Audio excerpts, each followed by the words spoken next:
네, 첫 번째 주제로 의료복지 부분입니다. 여러 가지 소주제들이 있을 수 있겠죠. 삭감, 응급치료 전문병원, 환우지원 같은 부분에 대해서 말씀을 나누겠는데, 먼저 김은기 후보님께 질문을 먼저 드리도록 하겠습니다. 생명과 직결된 문제죠. 우리 응급치료 시스템 그리고 전문병원 제도, 큰 종합병원 안에 센터가 되든지 아니면 작은 병원들끼리의 협력이라든지 이러한 그 치료 시스템에 대해서 홈페이지에 밝혀주신 그 견해에도 포함되어 있었던 걸로 알고 있고요. 그래서 이러한 두 가지 응급치료나 응급치료 시스템과 전문 병원에 대해서 어떻게 좀 구상을 하고 계신지 여쭙겠습니다. 우선적으로 저희가 그 치료 환경 개선에는 삭감이라는 것을 떨어뜨리고 갈 수는 없다라는 생각을 합니다. 그래서 그동안에도 전임들도 삭감에 대한 그 처리를 위해서 열심히 일을 했었고, 심평원 관계자들을 수시로 만난 걸로 제가 알고 있었는데, 얼마 전에 저도 이제 한번 그 만날 기회가 있었고, 그때 우리 그 지금 현재 그 김용로 후보자님, 당시에는 이제 그 김용로 전 대의원님께서도 현장에서 말씀하셨지만, 우리가 이렇게 심평원을 한번 방문을 하면 한 2년 동안은 조용하더라라는 말씀을 하셨어요. 근데 지금 또 문제가 커지게 불거지는 건이 한두 건이 있습니다. 그 삭감건에 대해서. 그래서 어제도 세브란스 병원을 갔다 왔고, 그 문제에 대해서 지금 그 비상이 걸려 있는데, 심평원을 상대해서는 근본적으로 이게 해결되지는 않겠다라는 생각을 다시 한번 하게 됐고,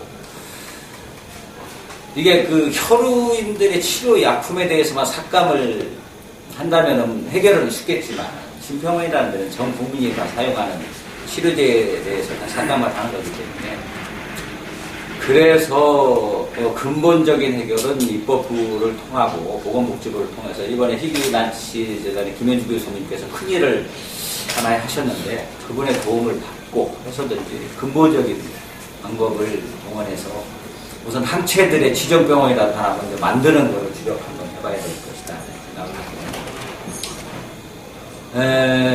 이제 여기서 이제 혈우재단과의 이제 그 관계 개선 얘기가 나오는데, 제가 그 응급실에 실려간 환자들을 많이도 그 시간에 관계없이 많이 찾아가봤습니다. 방치되고 다른 병원으로 이송을 강요당하고 뭐 이런 실정이었어요. 근데 그 한 군데에서는 뭐 이제 뭐 실명 거론해도 되겠지만 김인철 교수님의 도움으로 이제 그 치료가 빨리 됐고, 또 한 병원에서는 최영목 이사장의 도움으로 치료가 또 빨리 됐습니다. 그래서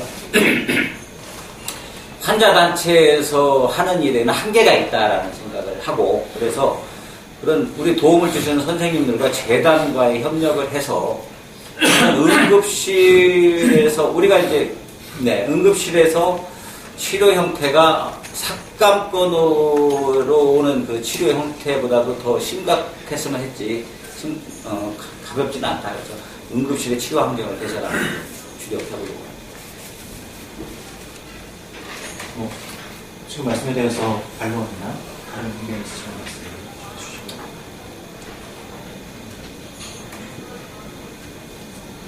네, 없으시면은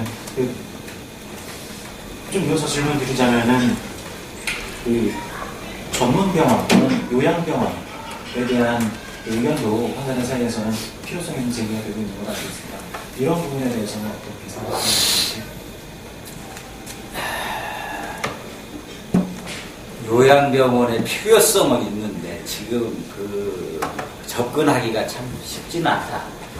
제가 그래서 서울 강남에 있는 그 요양병원 한 두세 군데를 제가 한번 가봤는데, 요양병원에 입원하신 분들은 나이도 많으시고 진짜 혼자서 뭐 화장실을 제대로 갈 수 없는 그런 분들도 많아요. 그래서 우리가 지금 현실적으로 요양병원을 만들 수 없다면은 그런 요양병원에 가까운 데에도 우리 그 환자들을 좀 이렇게 쉬게 할 수 있는 방법이 없나 가봤는데, 상태가 우리 환자들, 우리 혈의인들이 가서 쉬기에는 상태가 열악하더라고요. 그래서 한 층을 우리가 이제 단독으로 쓰는 것도 한번 얘기해봤습니다. 해봤는데 이제 거기에 이제 비용이 또 만만치 않게 들더라고요. 요양병원 문제는 지금 재단하고 지금 그 얘기 중에 있습니다. 이거는 그 환자단체보다는 재단에서 이거 준비를 해야 되는 문제다라고 얘기를 지금 지속적으로 하고 있고요. 그래서 필요성은 있는데 쉽게 접근할 수 있는 건 아니고, 그래서 이거는 좀 멀게 보고 가야 될 것 같습니다. 필요성을 공감하면서 이제 우리 외부적인 도움이나 이런 것들도 굉장히 필요하다. 네, 내부적으로는 쉽게 할 수 있는 것이 기본법을 가지고서 네. 이런 말씀을 하겠고요. 네, 그래서 김영로 후보님께 좀 질문 드리겠는데요. 삭감 문제, 뭐 1, 2년 된 문제가 아니고, 다른 후보님들의 말씀을 들어보면 그 이전 세대의 그 집행부에서 너무나 좀 심평원만을 상대로 해서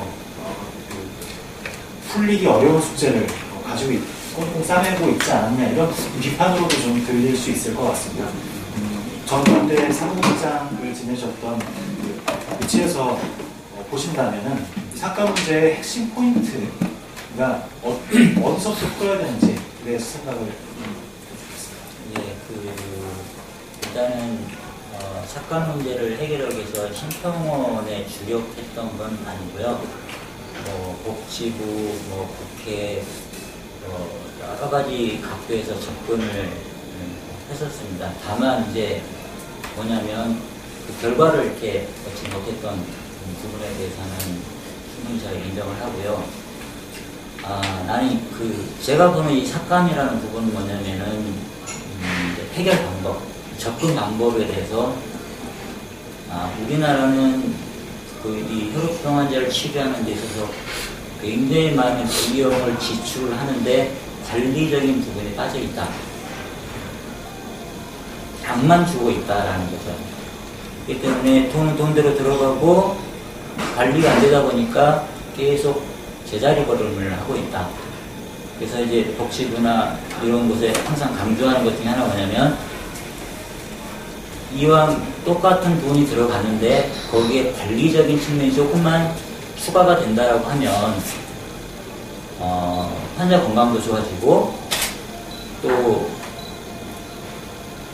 어떤 사회 비용도 절약할 수가 있다. 그래서 이 삭감 문제는 어차피 이걸 입법부도 있고 또 복지부에서 어떤 제도적으로 개선을 해야 될 부분이잖아요. 그래서 이 공무원, 시중에 공무원을 상대를 하게 되는데, 이분들의 입장은 뭐냐면 현상 유지. 괜히 어떤 걸 시작을 했다가 문제가 되는 걸 원치잖아요. 그래서 포에메 또는 포에메 임원, 또 나하고 또 한우 전체가 어떤 근거와 논리로 설득을 해야 된다고 봐요. 공무원 담당자에게 논리적으로 설득을 해서 당신이 이러이러한 제도를 만들면 이러이러한 효과가 있다는 것을 충분히 설득을 해서 제도화로 이끌어내는 그런 노력이 필요하지 않을까. 그래서 담당자 입장에서 이걸 시행을 했을 때 공적 자금도 절약할 수 있고 환자 건강에도 도움이 된다라고 하러 오면은, 그런 확신을 우리가 줄 수 있다라고 하면은 굳이 그걸 반대하려고 하지는 않지 않겠는가. 다만 그런 확신을 주지 못할 경우에는 공무원 입장에서 어떤 틀을 깨야 되고 어떤 걸 만들어야 되기 때문에 많은 어려움이 있지 않겠는가. 네, 알겠습니다. 삭감 문제는 어느 후보를 만나도 다 공통적으로 관심 있게 보이는 부분이기 때문에 더 향후 깊은 논의가 좀 필요할 것 같고요. 박정수 후보님은 제1공약으로 홈페이지에 올리셨던 글을 봤을 때 제1공약으로 의료비 지원 사업 확대 부분을 거론하셨습니다. 필요한가요? 그리고 재원 확충 방법? 좀 너무 많이 나와주고 있죠. 네, 재원 확충 방법에 대해서는 제가 만약에 포엠의 회장이 된다고 하더라도 혼자서 해결할 수 있는 부분이 아니어서 그 부분 지금 뭐 쉽사리 이야기하기는 그렇겠습니다만 저희들이 어떤 의지만 있다면 조금씩 이렇게 내려갈 수 있지 않겠나 그런 생각을 가지고 있고 말 그대로 이 의료비 지원이라는 것은 사실은 지금 현재 재단도 하고 있죠. 그리고 우리 포엠에서도 하고 있지만 재단 같은 경우에는 이제 좀 힘든 분들 의료 보험이 좀 다르죠.